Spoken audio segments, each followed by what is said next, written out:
Manote, kad visi mokslininkai yra genijai, tik tie, kurie iš tikrųjų išgyvena savo beprotiškus eksperimentus. Nuo nesėkmingų bandymų sukurti žmogaus ir beždžionės hibridus, iki iškrypelių besislepiančių viešuosiuose tualetuose. Štai 25 patys beprotiškiausi ir kvailiausi visų laikų mokslininkai. Numeris 25. Logiška pradėti nuo vieno iš empirizmo tėvų – tikėjimo, kad žinios turėtų būti grindžiamos įrodymais, o ne prielaidomis. Tas žmogus buvo Francis Baconas, britų renesanso žmogus, kuris paliko savo pėdsaką visur – nuo rašymo, filosofijos, politikos, mokslo iki maisto saugojimo. Ar patikėtum, kad būtent kvailas eksperimentas su pastaruoju dalyku jį nužudė? Viena žinomiausių pasakojimų apie Bacono mirtį 1626 metais teigia, kad jis keliavo per storą sniegą Haigete, šiaurės Londone, kai staiga jam kilo idėja. O kas, jei sniegas ir ledas galėtų būti naudojami mėsai išsaugoti? Jam buvo duota nupiešta višta, kurią jis prikimšo sniego, norėdamas sužinoti, ar jie išliks. Deja, atsakymo jis taip ir nesužinojo. Jis sunkiai susirgo ir netrukus mirė nuo plaučių uždegimo. Jis buvo teisus dėl vištos. Tik gaila, kad jo savisaugos jausmas nebuvo toks pat aštrus. Vis dėlto, bent jau jo eksperimentai neprivertė jo atrodyti kaip išprotėjęs iškrypėlis. 24 numeris. 20-asis amžius buvo beprotiškas laikotarpis pasauliniam mokslo finansavimui ir vienas iš didžiausių to naudos gavėjų buvo sovietų mokslininkas bei veterinarinės reprodukcijos specialistas daktaras Ilja Ivanovas. Jis manė, kad galėtų galutinai įrodyti evoliuciją pačiu šiurpiausiu būdu, įrodydamas, kad žmonės ir beždžionės gali vieni kitus apvaisinti. Ir nuo to viskas tapo dar keisčiau ir neteisėčiau. 1927 metais Ivanovas ir jo sūnus užsiėmė labai įprasta tėvo ir sūnaus veikla – apvaisino 3 pateles šimpanzės žmogaus sperma. Jiems buvo leista naudotis tyrimų stotimi Prancūzų Gvinėjoje, kad galėtų atlikti savo keistą eksperimentą. Jo sūnus netgi turėjo pistoletą, jei šimpanzės bandytų pasipriešinti. Tačiau net ir su pažangiausiamis apvaisinimo technologijomis, kurias pats Ivanovas buvo sukūręs, jiems nepavyko. Ivanovas nebuvo tiesiog eilinis iškrypėlis. Jis gavo tikrą finansavimą iš Sovietų Sąjungos, kuri tikėjo, kad jo tyrimai gali paremti jų darvinistinę poziciją prieš Amerikos krikščioniškąjį fundamentalizmą. Jis taip pat gavo finansavimą iš Prancūzijos Pastero instituto. Tačiau kai visi Ivano bandymai apvaisinti šimpanzių pateles nepavyko, jis suprato, kad turi ir kitą galimybę – apvaisinti moterį, kad gimtų žmog-šimpanzės kūdikis. Tam tikslui 23-ame dešimtmetyje jis įsigijo patiną orangutaną vardu Tarzanas, kuris turėjo tapti donoru. Tada jis pradėjo ieškoti moterų, kurios sutiktų dalyvauti eksperimente. Jis iš tikrųjų rado keletą moterų, kurios visos atrodė psichiškai nestabilios. Tačiau Tarzanas mirė nuo smegenų hemoragijos, kol eksperimentas galėjo būti atliktas.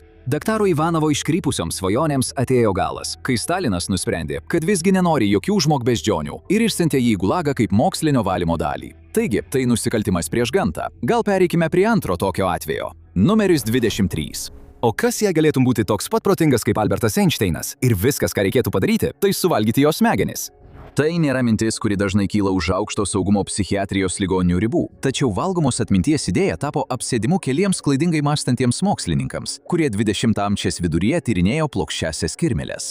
Jamesas McConnellas atliko eksperimentus, kad įrodytų, jog plokščiosios kirmėlės, vienos paprasčiausių gyvybės formų turinčių neuronus gyvūnų karalystėje, gali sėkmingai kurti prisiminimus. Tai buvo tada, kai jis dar buvo studentas 50-aisiais metais. Tačiau dabar, būdamas suaugęs mokslininkas, jis buvo pasiruošęs imtis tikrai keistų dalykų. Kol kiti mokslininkai teisingai manė, kad jis pametė protą, jis pradėjo teigti, jog jo eksperimentai įrodė, kad atmintis nėra laikoma smegenų sinapsėse, o yra chemiškai užkoduota kiekvienos ląstelės RNR molekulėse. Tai reiškia, kad tavo prisiminimai yra lygiai taip pat tavo pėdoje, kaip ir smegenyse. Ir tada viskas tapo baugu. Tikėdamas, kad atmintis slypi visuose audiniuose, jis išmokydavo vieną plokščią kirmėlę triuko, tada ją supjaustydavo ir sušerdavo gabalėlius kitai plokščiai kirmėliai. Tai, pasak jo, sukeldavo intelekto perdavimą. Žinoma, McConnellas pabrėžia, kad atminties perdavimas tikriausiai neišgyventų žmogaus virškinimo sistemos rūgštingumo. Tačiau tuo metu jis tarsi nematė miško dėl medžių. Visa tai neturėjo jokios prasmės ar mokslinio pagrįstumo. Deja, McConnellas iš perspektyvaus mokslininko tapo pajuokos objektu, leidusiu savo pusiau satyrinį mokslinį žurnalą The Worm Runner's Digest, kuriame dalijosi savo keistomis teorijomis. McConnellas iš tikrųjų nepaliko ženklo mokslo istorijoje. Mūsų kita mokslininkė tikrai paliko, ir tai jai kainavo gyvybę. 22 vieta. Nebejotina, kad Marijos Curie praktiškas požiūris į tyrimus yra priežastis, kodėl šiandien apskritai žinome apie kai kuriuos radioaktyvius elementus, tokius kaip radis ir polonis. Taip pat neabejotina, kad nors Marie Curie tapo viena iš nedaugelio žmonių istorijoje laimėjusių Nobelio premijas dviejose skirtingose mokslo srityse, jos revoliuciniai tyrimai jai turėjo skaudžių asmeninių pasekmių. Tie patys radioaktyvūs elementai, kurie išgarsino Marie Curie, galiausiai prisidėjo prie jos mirties. Ji mirė 1934 m. Liepos 4 d. nuo plazinės anemijos, kurią tiesiogiai sukėlė per gyvenimą patirta didelė radioaktyvumo dozė. Radiacija iš esmės padarė taip, kad jos kaulų čiulpai nebegalėjo gaminti kraujo ląstelių, todėl ji mirė skausminga mirtimi. Jos patirta radiacija buvo tokia stipri, kad ją teko laidoti švinu išklotame karste dėl žemės ir aplinkinių žmonių saugumo. Net ir praėjus daugiau nei šimtmečiui po jos garsiausių eksperimentų, daugelis jos naudotų prietaisų iki šiol išlieka pavojingai radioaktyvūs. Mokslinis progresas tikrai pareikalauja daug kankinių, bet kaip ir mūsų kitas mokslininkas, kai kurių aukų būtų galima tragiškai išvengti. 21 vieta. Sovietų mokslininko Aleksandro Bogdanovo tyrimai išgelbėjo milijonus gyvybių, tik ne jo paties. Visa tai buvo dėl keistų ir neįprastų vieno iš didžiausių kraujo perpylimo pradininkų įsitikinimų. Bogdanovas buvo dar vienas klasikinis renesanso žmogus. Jis buvo bolševikų revoliucionierius, laisvalaikiu rašęs mokslinę fantastiką, gydytojas ir filosofas. Tačiau būtent jo inovacijos kraujo perpylimo technologijoje įrašė jo vardą į istorijos puslapius ir nuguldė jį ant morgo stalo. 1928 metais jis susitiko su 21 metų studentu, kuris merdėjo nuo tuberkuliozės ir maliarijos, ir nusprendė atlikti kraujo perpylimą su tuo studentu. Tai buvo sėkmė, bent jau pasak Bogdanovo. Studento jaunas kraujas atjaunins jo senstantį kūną, o kadangi Bogdanovas dėl kažkokios priežasties tikėjo, kad jo kraujas yra atsparus tuberkuliozei, jis manė, kad jo kraujas savo ruožtu išgydys studentą. Akivaizdu, kad tai nesuveikė, ir Bogdanovas mirė mirtimi, kurios buvo galima visiškai išvengti, būdamas 50 kelių metų dėl ūminės hemolizinės transfuzinės reakcijos. Ironiška, bet studentas visiškai pasveiko, tad galbūt jis vis dėlto turėjo stebuklingą kraują. Visai kaip ir kitas mūsų mokslininkas, kuris manė turės stebuklingą balsą. Numeris 20. Įsivaizduokite, kad esate vaikystėje, esate vasaros stovykloje, mėgaujatės galimybę trumpam pabėgti nuo visko. Turite progą paleisti savo vaizduotę ir patirti nuotykį. Yra tik viena problema. Kiekvieną naktį, kai bandote užmigti, tamsus šešėlinis siluetas pasirodo trobelės kampe ir tada murmėja žodžius. Mano nagų skonis siaubingai kartus, šimtus ir šimtus kartų. Tai nėra siaubo filmo pradžios scena ar labai baisios miego paralyžiaus būsenos aprašymas. Tai iš tikrųjų nutiko grupiai jaunų berniukų, kai jie nieko neįtardami tapo mokslinio eksperimento dalyviais, kurį 1942 metais atliko profesorius Lorenzas Lešonas. Jie norėjo išbandyti dabar jau plačiai paneigtą mokymosi miegant teoriją. Idėja, kad jei žmogui miegant grojama kokia nors edukacinė garso medžiaga, jo pasąmonė vis tiek įsisavins informaciją. Lešonas norėjo sužinoti, ar tai gali būti panaudota įpročiams formuoti, ar jų atsikratyti. Todėl jis surengė mažą vasaros stovyklą berniukams, kurie visi buvo žinomi kaip nuolatiniai nagų kremtytijai. Iš pradžių planas buvo paleisti fonografą, kuris tiesiog kartotų tą pačią frazę vėl ir vėl. Tačiau kai tas sugedo, Lešonas pats turėjo naktį slapta įeiti į trobelę ir valandų valandas kartoti. Mano nagai yra siaubingai kartūs. Vėliau jis tvirtino, kad rezultatai yra rodė mokymosi miegant teorijos teisingumą. Tačiau daugelis apkaltino eksperimentinę dizainą keistumu, šiurpumu ir neįtin moksliškumu. Bet bent jau niekas nemirė, kitaip nei mūsų kitame atveje. 19 numeris. 1753 metais Baltijos vokiečių kilmės Rusijos fizikas Georgas Vilhelmas Richmanas ne tik įėjo į istoriją, bet ir pats ją tapo. Jis buvo toks įtakingas mokslo pasaulyje, kad jo vardu buvo pavadintas net fizikos dėsnis – Ričmano dėsnis. Sankt Peterburge jis nusprendė atlikti tyrimą, ar galėtų pagauti žaibą su nauju savo išrastu prietaisu – elektriniu gnomonu. Jis buvo prijungtas prie vielos, kuri ėjo nuo jo namo stogo. Jo kolega, tuo metu jam padėjęs M. Sokolovas, vėliau sakė, kad eksperimentas bent jau buvo sėkmingas, jei žiūrėtume iš tam tikro kampo. Prietaisas tikrai pagavo skraidančią elektrą ir sukūrė stulbinantį rutulinio žaibo pavyzdį – gryną elektrą susiformavusią į akinantį rutulį, kuris iš karto trenkė Richmanui į galvą. Srovė per jo koją nuėjo į grindis tokiu stiprumu, kad pradegino skylę jo bate ir nusviedė jį per visą kambarį. Tiek Richmanas, tiek elektrinis gnomonas buvo akimirksniu iškepti. Tačiau yra būdas iškepti ir be elektros. 18 numeris. LSD yra vienas iš neįtikėtiniausių 20-ojo amžiaus farmakologinių atradimų. Jis davė mums kontrkultūros judėjimą ir kai kurias geriausias bei blogiausias bitlų dainas. Taip pat plačiai sutariama, kad jis turi neįtikėtiną terapinį potencialą žmonėms, kenčiantiems nuo gydymui atsparių psichikos ligų. Tačiau tik vienas tyrimas buvo pakankamai drąsus paklausti, kas būtų, jei priverstume cirko dramblį patirti stiprią haliucinogeninę kelionę. Tas dramblys buvo Tusko, didelis patinas indiškasis dramblys Oklahomos miesto zoologijos sode.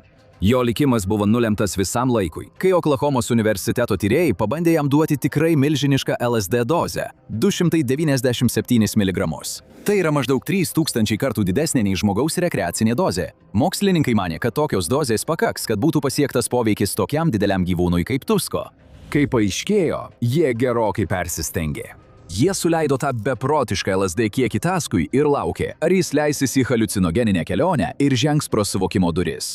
Vietoj to, jis per 5 minutes nugriuvo ant žemės. Praėjus mažiau nei 2 valandoms, Tusko jau buvo miręs. Vienintelė kelionė, kurią mokslininkai jam suteikė, buvo tiesiai į Anapilį. Tačiau kvaili mokslininkai nesitaiko tik į didžiausius gamtos padarus. Jie mielai priekabiauja ir prie pačių mažiausių. 17 numeris. Priklausomai nuo jūsų žinių bagažo, daktaras Jonas Watsonas yra arba drąsus garsiojo literatūrinio detektyvo Sherlocko Holmeso pagalbininkas, arba įtakingas psichologas, atlikęs keletą pagarsėjusių, keistų ir šiurpių eksperimentų.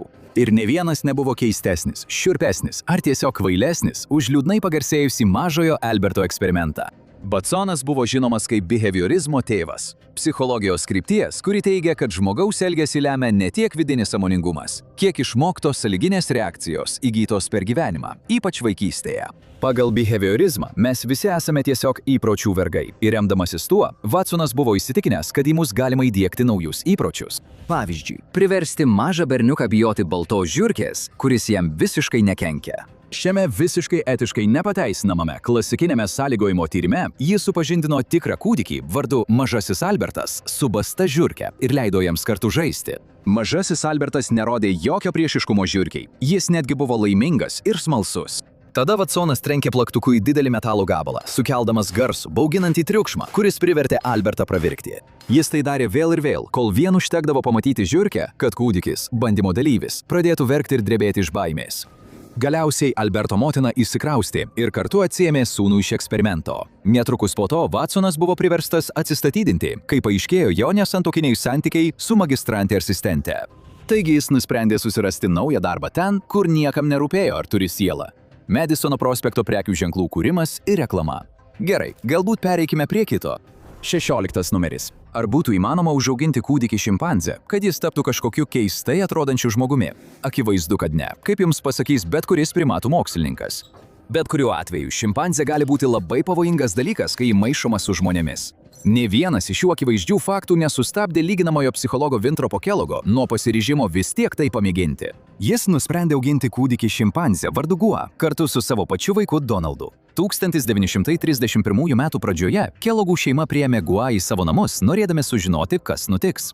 Ar jie sugebės auginti Gua kaip vaiką ir ar Gua buvimas paskatins Donaldą elgtis labiau kaip šimpanzė? Tai visiškai beprotiška ir nepaprastai pavojinga, bet jie tikrai pabandė. Jie buvo sužavėti, kad Gua pasiekė kai kurių žmogui būdingų gebėjimų. Po 9 mėnesių socializacijos jie sugebėjo atpažinti kai kuriuos nurodymus ir juos vykdyti, pavyzdžiui, paimti puodelį ar naudoti šaukštu. Jie taip pat sugebėjo atpažinti žmonės pagal jų drabužius ir kvapą, jei ne pagal veidus. Taip pat tiesa, kad Donaldas vaikystėje perėmė daug šimpanzės elgesio ir manierų vien dėl to, kad tiek daug laiko praleido su Gua, tačiau toliau vystimasis sustojo. Gua fiziologiškai nebuvo pajėgi išmokti ir kartoti žmonių kalbos, nes nors šimpanzės neabejotinai yra nepaprastai protingi gyvūnai, jos vis tiek yra gyvūnai. Kellogai nusprendė, kad visas eksperimentas nuėjo per toli. Kai Donaldas pradėjo kartoti įvairius garsus, kuriuos skleidė Gua, tapo aišku, kad šis eksperimentas iš tikrųjų labiau pakenks Donaldui, nei padės vystytis Guai. Kaip bet kuris primatų ekspertas būtų jiems pasakęs jau pirmą dieną, bet verčiau dalinčiausi stalu su Gua, nei su kitu mūsų pasibaisėtinu mokslininku. 15 numeris. Stubbs Firth buvo mokslininkas su keistu vardu ir dar keistesniu išgarsėjimo būdu. Jis norėjo įrodyti, kad geltonoji karštinė negali būti perduodama kaip infekcija nuo žmogaus žmogui per kūno skysčius. Jo būdas tai parodyti buvo kuo daugiau kontaktuoti su šiais kūno skysčiais. Praėjus keleriems metams po 1793 metais geltonosios karštinės protrūkio, kuris nusiaubė Filadelfiją, Firtho eksperimentai prasidėjo. Jis pradėjo nuo to, kad padarė chirurginius pjūvius savo rankose ir tiesiai į žaizdas pylė geltonąją karštinę sergančių pacientų vėmalus. Kai Firthas nesusirgo geltonąją karštinę, jis nelaikė savęs laimingu ir nenustojo daryti tokių dalykų. Vietoj to jis nusprendė dar labiau rizikuoti, pačiais bjauriausiais būdais, kokius tik galima įsivaizduoti. Jis pylė geltonosios karštimės vėmalus tiesiai į savo akis. Jis kepė tuos vėmalus ir įkvėtė jų garus. Jis gėrė vėmalus neskiestus ir vis tiek neužsikrėtė. Ir kai jis buvo tikras, kad vėmalai nebėra infekcijos šaltinis, jis išsitepė visą kūną užkrėstų krauju, šlapimu ir seilėmis. Jei ką, jis parodė, kad riba tarp mokslininko ir savidestrukcinio iškrypėlio yra labai plona. Bet bent jau jis galutinai įrodė, kad geltonąją karštligę negalima užsikrėsti per kūno skysčius, tad visa tai buvo verta. Žinoma, visa tai iš tikrųjų buvo visiškai beprasmiška. Geltonoji karštligė yra virusinė liga plintanti per uodus, o Firtas tiesiog naudojo vėlyvos stadijos pacientus, kurių kūnuose viruso jau nebebuvo. Ir mes turime susimastyti, ar tam tikrų momentų Firtas tai žinojo, bet vis tiek buvo tiesiog tapęs priklausomas nuo geltonosios karštligės skysčių. Dieve, nustokime apie tai kalbėti ir eikime kur nors, kur ne taip šlykštu. Pavyzdžiui, į vyrų tualetą. 14 numeris. Ne pareigūnė, aš tiesiog vykdžiau psichologinį eksperimentą. Tai galėtumėte pasakyti, jei būtumėte pagautas slampinėjantis tualete ir stebinti žmonės, kai jie tvarkosi savo reikalus. Tačiau galite dar labiau įklimti į bėdą, jei jiems pasakytumėte, kad tyrimas vadinasi Personal Space Invasions in the Lavatory – Suggestive Evidence for Arousal. Tačiau tai buvo tikro tyrimo atlikto 1970-aisiais pavadinimas, kuriame buvo stebima daugybė vyrų šlapinančiųsi viešuosiuose tualetuose. Šio tyrimo esmė buvo gana vaikiškas klausimas. Ar vyrams užtrunka ilgiau nusišlapinti, kai jie jaučiasi susigrūdę bendrame tualete? Kad tai vyktų, jie slapta stebėjo, kaip jų darbuotojai prie pisuaro apsupo nieko neįtariančius dalyvius. Tada jie matavo, kiek laiko kiekvienam iš šių žmonių prireikė pradėti šlapintis prie pisuaro, priklausomai nuo to, ar šalia jų buvo kitų žmonių, ar ne. Mokslinė bendruomenė plačiai pasmerkė šį tyrimą kaip keistą, šlykštų ir iš esmės beprasmį. Bet jei tai klausimas, kuris jūs visada kamavo, galite ramiai miegoti žinodami, kad taip, kai jaučiate scenos baimę, šlapintis tikrai sunkiau. Kalbant apie didžiuosius gyvenimo klausimus, 13. Kiek sveria tavo siela? Ne, tai nėra mūsų debiutinio emo albumo pavadinimas. Tai klausimas, kurį rimtai iškėlė gydytojas Duncanas McDougall'as 1907 metais. Tai paskatino tai, kas dabar žinoma kaip 21 gramo eksperimentas. Kažkam, kas nėra profesionalus mokslininkas, tai gali atrodyti intuityviai logiška. Jis padėdavo mirštančius pacientus ant specialiai sukonstruotų svarstyklių ir užfiksuodavo jų svorį tiksliai mirties akimirką. Jei mirtis iš tiesų būtų sielos išėjimas iš kūno, samprotavo jis, tuomet bet koks pastovus svorio sumažėjimas galėtų atskleisti žmogaus sielos svorį. Jau vien tai yra šiek tiek beprotiška – maišyti keistą mokslo supratimą su visiškai metafizinė religinė tema. Tačiau atlikęs eksperimentą, jis suformulavo hipotezę, kad žmogaus sielos svoris greičiausiai yra apie 21 gramą arba 0,7 uncijos. Tačiau tai yra neįtikėtinai keista dėl daugybės priežasčių. Pirmiausia, eksperimentas buvo atliktas tik kelis kartus, nes daug mirštančių žmonių verčiau paskutinės akimirkas praleistų su šeima, o ne ant gydytojo svarstyklių. Taip pat buvo problema, kad imtį sudarė tik 6 žmonės, o tai yra apgailėtinai mažai, norint daryti tokį didelį teiginį. Ir jei to dar būtų negana, tik vienas iš tų 6 tyriamųjų iš tikrųjų patvirtino hipotezę, kurią bandė patikrinti McDougall'as. Taigi, nors 21 gramo faktas yra plačiai dalijamas internete įvairiose klikų siekiančiose paskyrose, tai yra miesto legenda paremta ydingu eksperimento planu. Kartais kvaili eksperimentai nėra tokie gilūs, kartais jie tiesiog velniškai kvaili. 12. Kaip manote, kas būtų kvailiausias dalykas, kuriam galėtumėte išleisti $1000? Pernelik prabangus didžiulis namas, kurio priežiūros ar nekilnojamojo turto mokesčio negalėtumėte sau leisti. 1000 Beanie Baby žaisliukų, kriptovaliuta. O gal tyrimas, kuriame tikėtasi sužinoti, kaip vaikščiojo dinozaurai, naudojant vištas su plastikinėmis dinozaurų uodegomis? Taip, tai buvo tikras tyrimas ir jis laimėjo Ig Nobelio premiją – mokslinį satyrinį apdovanojimą už neįprastus tyrimus. Taigi, kas čia įvyko? Mokslininkai padarė išvadą, kad paukščiai yra dinozaurų palikuonys, o kadangi vištos yra vieni iš labiausiai paplitusių dvikojų paukščių Žemėje, jie pasirinko neįprastą sprendimą. Prikabinę dirbtinę dinozauro uodegą prie vištos, jie tikėjosi pamatyti, kaip iš tikrųjų galėjo vaikščioti dinozauras. Na, bent jau tokia buvo jų logika.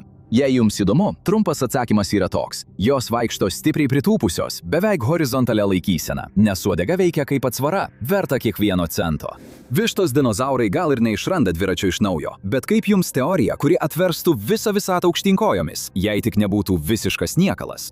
11 numeris. Tai nebūtų vaizdo įrašas apie blogą mokslą, bet trumpos kelionės į Austriją ir Vokietiją 20 amžiaus pirmoje pusėje. Tuo metu buvo daug tiesiog piktavališkų mokslinių teorijų, ypač prasidėjus nacių judėjimui. Tačiau kai kurios buvo tiesiog keistos ir kvailos.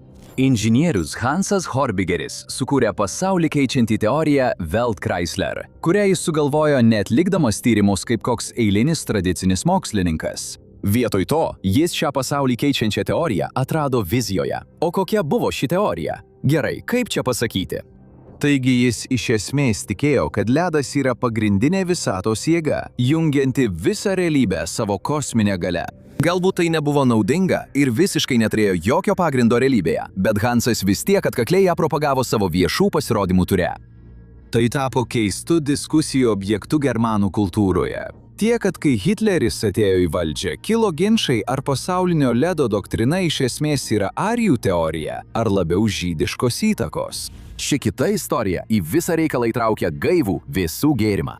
10 numeris. 19-oje pabaigoje ir 20-oje pradžioje gydytojai ir mokslininkai tikėjo, kad pieną galima naudoti kaip kraujo pakaitalą kraujo perpilimui. Rezultatas – daugybė problemų. Kad suprastumėte kontekstą, kraujo grupės buvo atrastos tik 1901 metais. Taigi iki tol kraujo perpilimai buvo visiška loterija, nebent šalia turėjote kraujo giminaitą. Galėjai atlikti atrodytų visiškai sėkmingą kraujo perpilimą, tačiau pacientas galėjo staiga sureaguoti ir mirti. Visi norėjo kokios nors universalios medžiagos perpilimams ir kai kurie mokslininkai klausė, kodėlgi ne, kodėl ne pienas?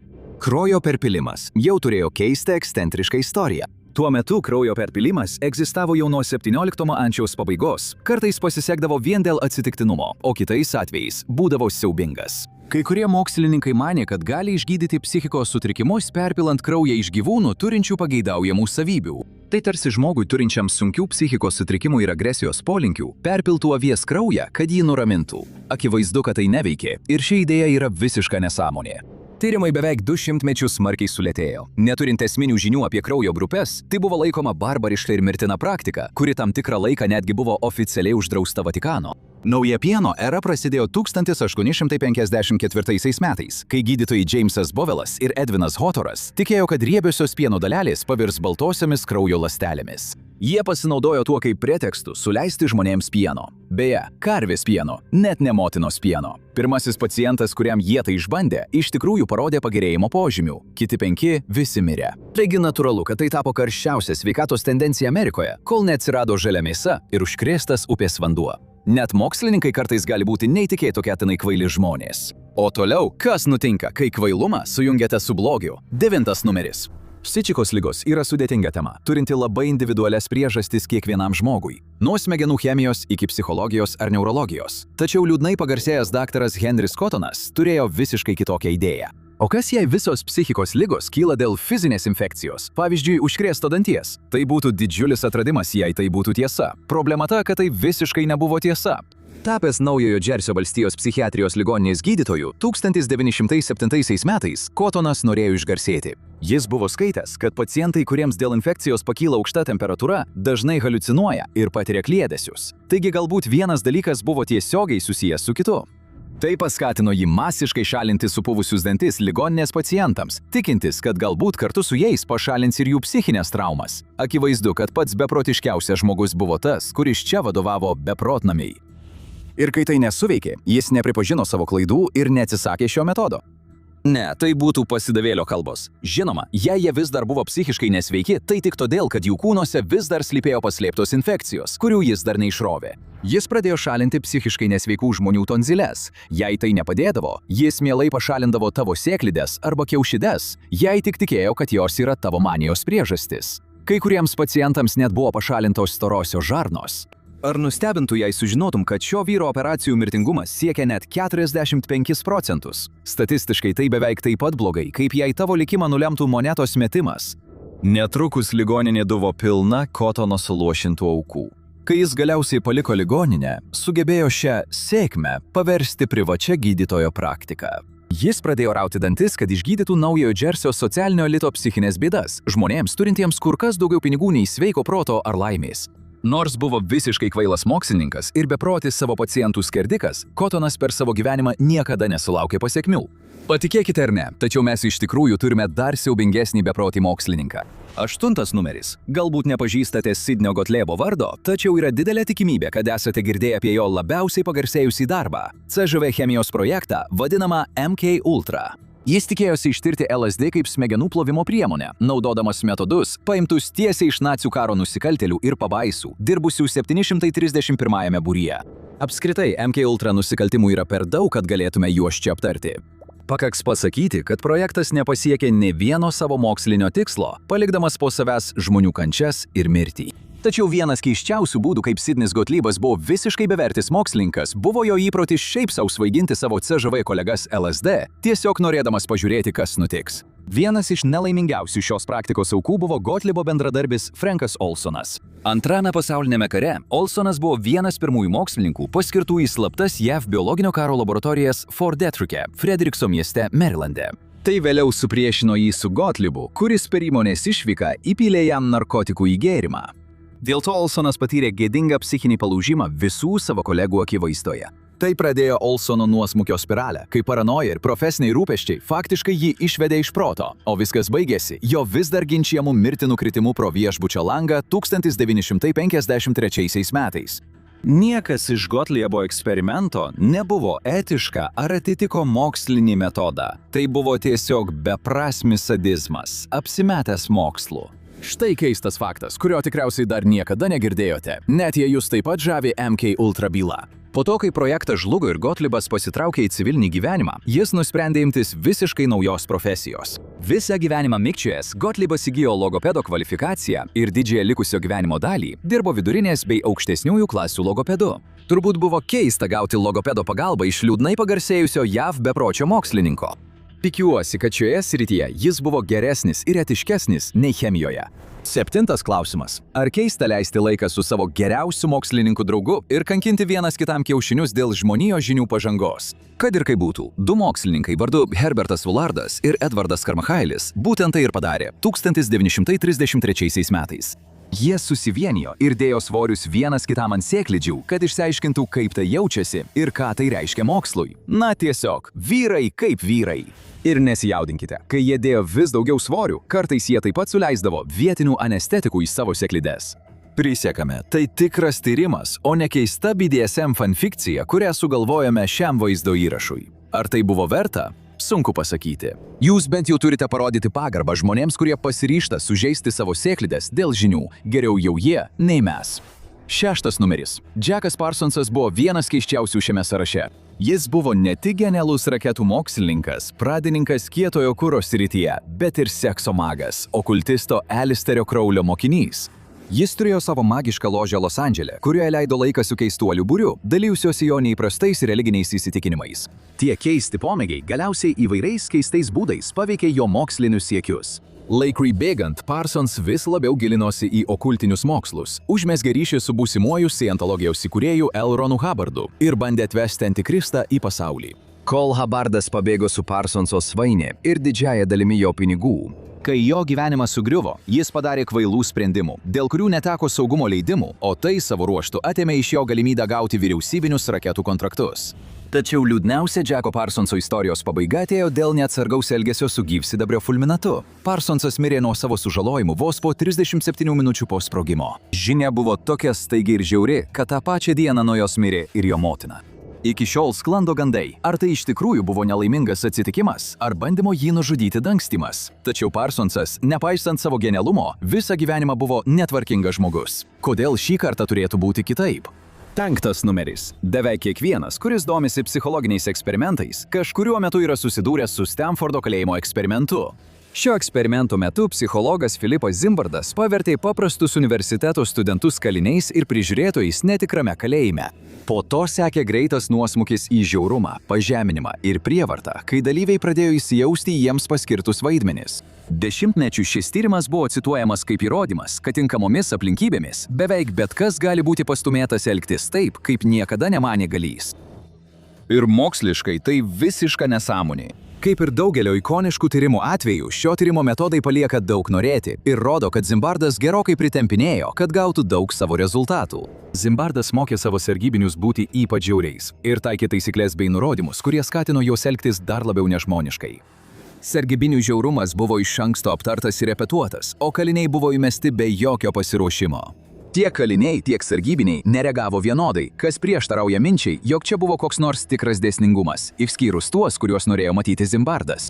Taigi galiausiai tai neįrodo tamsos slypinčio žmogaus širdyje. Tai tik įrodo, kad galima sukurti iškreiptą istoriją, kai ją išgalvoji ir vėliau manipuliuoji duomenimis.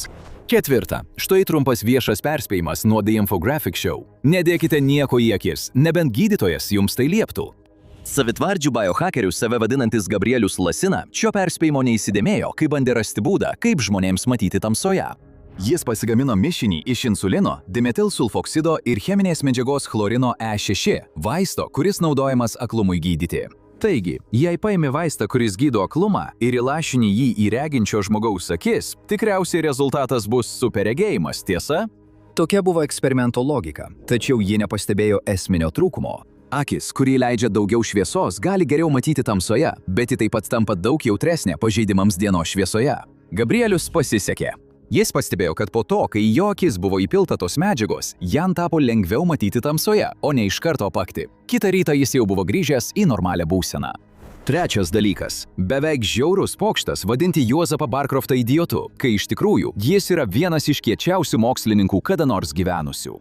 Taip sakome tik todėl, kad jis išgyveno. O kai darai tokius visiškai beprotiškus dalykus, kokius darė Barcroftas, siekdamas praplėsti žmonijos žinias, išgyvenimas yra visiškai statistiškai neįtikėtinas.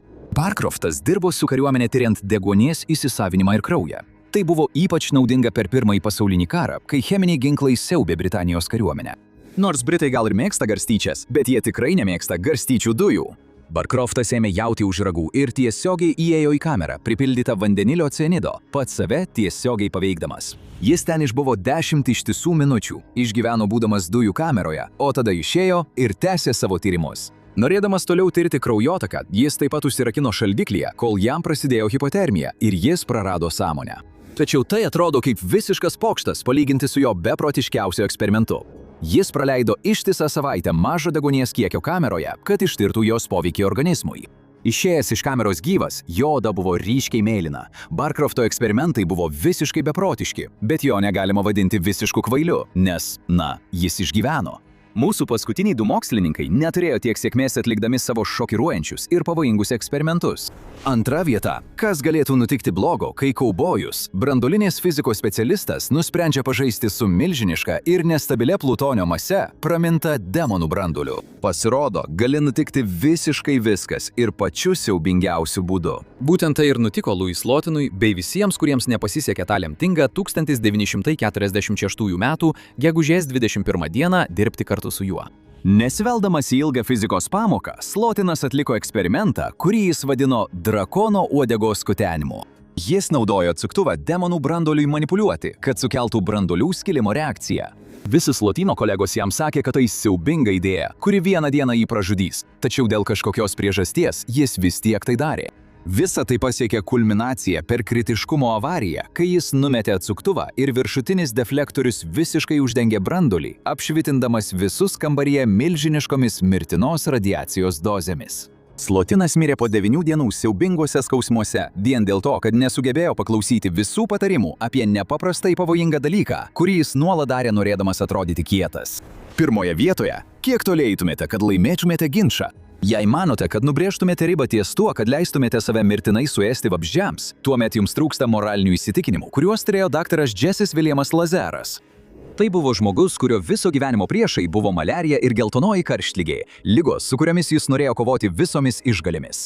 Kai Jungtinių valstijų armija paskyrė jį į geltonosios karštligės komisiją, nes XIX amžiaus pabaigoje užkrečiamos ligos, tokios kaip geltonoji karštligė, buvo laikomos vienu didžiausių grėsmių kariuomeniai. Lazaras susidūrė su tyrimais, kurie rodė, kad uodai gali būti šios ligos pernešėjai.